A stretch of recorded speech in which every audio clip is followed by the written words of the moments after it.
So here are the answers for Chapter 11. And Chapter 11 deals with either oligopolies or monopolistic competition. And as always, for exam purposes, always look at the information you have in the question to determine which of the four market structures we're actually talking about. So a number of firms agreeing together to restrict output and thereby raising prices is known as what? Natural monopoly. No, there's only one firm. Oligopoly represents a few key firms and not an infinite amount of firms. So it can be linked to that, but there's part of this that doesn't necessarily represent all oligopolies. Barriers to entry, no. A cartel, we'll come back to that. Monopoly, no. So a cartel is when we have an oligopoly, we have a few sellers. Typically it's when we have an oligopoly, and those sellers decide to restrict output together and raise prices. This could also happen in maybe a monopolistic competition market structure. We refer to it more often in oligopoly, but it's really this idea that a few firms work together to try to boost prices and act more as a monopoly together. So this is a cartel. An oligopoly does not have this agreement happening automatically. The main difference between perfect competition and monopolistic competition. So perfect competition seen in Chapter 9 and monopolistic competition in Chapter 11. Well, the big difference between the two is based on the assumptions of the market structure in question. Here we had perfectly identical products, and here we have differentiated products. Firms earn profits. We'll see that no. The answer to that is no, and we'll see why later. There are more firms in perfect competition. Well, there may be more, but that's not the main difference. You can have a lot in both. You don't need to have more necessarily. It's not too bad of an answer, but we'll see that there's a better one. Perfect competition has free entry and exit. Both of them do. Monopolistic competition has lower cost. That is false. Monopolistic competition has product differentiation. That is the main difference between the two.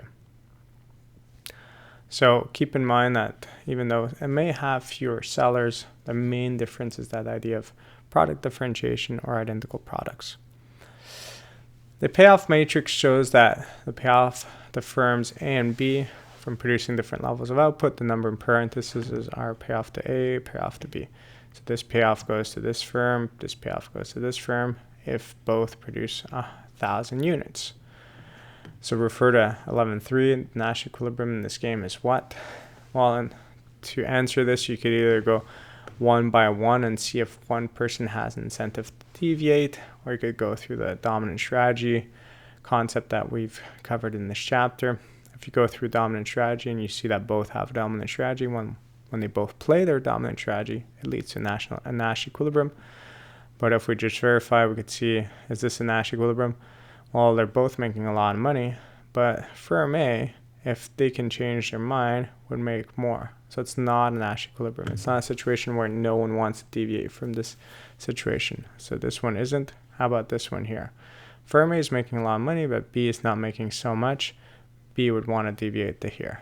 If I go to here, then we have firm A once again wants to deviate. And if I start from here, if firm A deviates, they get less money. And if firm B deviates, they get less money. So this situation is a Nash equilibrium. What I like about this question, what I want you guys to return for the exam, is that when you refer to a Nash equilibrium, don't say 30-30 is the Nash equilibrium. You say the Nash equilibrium is when firm A produces 2,000 units and when firm B producing 2,000 units, which leads to this outcome here. And yes, in that outcome, both firms make 30 million or whatever it is and profits or payoff. But 30-30 is not my Nash equilibrium. Firm producing 2,000 and 2,000 is. Even though they seem similar, if I had a more complex diagram here, I could have had 30-30 somewhere else, but it's really this outcome here that is important. If firms are unable to freely enter and exit a monopolistic competitive industry, then we could predict what? Well, we saw that industries such as perfect competition, when there's freedom to enter and exit an industry, people will enter and exit until we have zero profits, zero economic profits in the long run. Negatively sloped demand curve for the industry. Negative slope demand curve for the industry is in all industries. Even in perfect competition, when we look at the whole industry, the demand curve is negatively sloped. So that's not typical to monopolistic competitive, and it's not related to entry and exit. Zero profits in the long run is what I just mentioned. Brand proliferation is not necessarily the case. That's not what this leads to. That exit will occur until no firm has excess capacity. That is false. You can have excess capacity, and we've seen in this chapter that at the monopolistic competition equilibrium with zero economic profits, we might be in a situation where we have decreasing cost per unit, but for different reasons, that doesn't stop the firms from stopping there, essentially. Strategic behavior is something specific to oligopoly. So here we're not talking about oligopoly.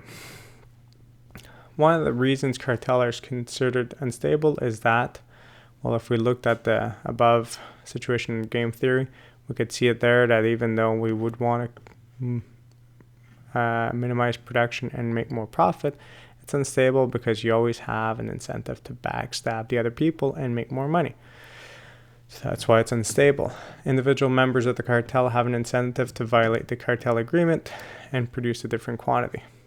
Consumers seek out substitutes to the cartel product. That's not it. Often there's identical products like gasoline at many gasoline outlets. Member firms reduce their investment, thereby becoming uncompetitive over time. That's not true. There are wide fluctuation in prices. Cartel members vary their output. That shouldn't be true. And it's inefficient to manage individual firms collectively. That's not true. It's really the idea that some people will want to screw the other people over. So that is it for the answers to Chapter 11's practice quiz.